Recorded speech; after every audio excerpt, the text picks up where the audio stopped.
জি, আসসালামু আলাইকুম। তো আজকে কথা বলবো হলো ইটালির ওয়ার্ক পারমিট নিয়ে। তো সামনে সিজনাল ওয়ার্ক পারমিট চালু হবে এবং যারা ভালো দক্ষ মানের শেফ আছেন কীভাবে ইটালিতে আবেদন করবেন সেটাও বলে দেই। আপনি প্রথমত একটা কারিকুলাম সিভি বানাবেন ইটালিয়ান স্টাইলে। গুগলে সার্চ করলে ইটালিয়ান সিভিটা পেয়ে যাবেন।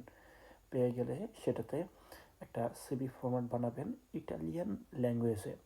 আপনি কী কী কাজ করছেন সবগুলো উল্লেখ করবেন পয়েন্টে পয়েন্টে। যারা ফাইন ডাইনিং অথবা বাইরের দেশে কিচেনে কাজ করে তাদের জন্য এই ভিডিওটা মেনলি। তো আপনারা যেই সব শেপে শেপদের পার্টি অথবা যেসব র্যাঙ্কে আছেন কী কী মিশন প্লাস করতেন সবগুলো ডিটেলসে ছবি সহকারে অ্যাটাস্টেড করে সুন্দরভাবে ডকুমেন্টটা রেডি করবেন। রেডি করে চলে যাবেন ওয়েবসাইটে। ওয়েবসাইটটা বলে দেই indeed.com ইটালিয়া। এটাতে যাবেন, আরও 4-5টা ওয়েবসাইট আছে, সেখানে যাবেন। সেখানে যাওয়ার পরে অ্যাপ্লাই করবেন। অ্যাপ্লাই হলেই ওইখানকার বস আপনার জন্য হোয়াটসঅ্যাপ করবে আপনাকে। যদি আপনাকে হোয়াটসঅ্যাপ করে আপনি হোয়াটসঅ্যাপে ইন্টারভিউ দিবেন।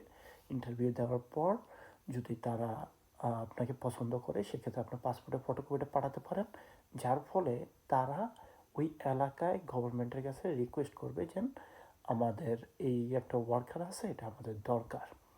তখন সেক্ষেত্রে আপনার ওই যে ভিসার যে নুনস্থা বলে সেই নুনস্থা আপনাকে পাঠিয়ে দিবে। সেটা দিয়ে বাংলাদেশের বিএফএস থেকে একটা অ্যাপয়েন্টমেন্ট নিয়ে ফাইলটা জমা করে দিলে আপনার ইটালি ভিসাটা হয়ে যাবে। ধন্যবাদ।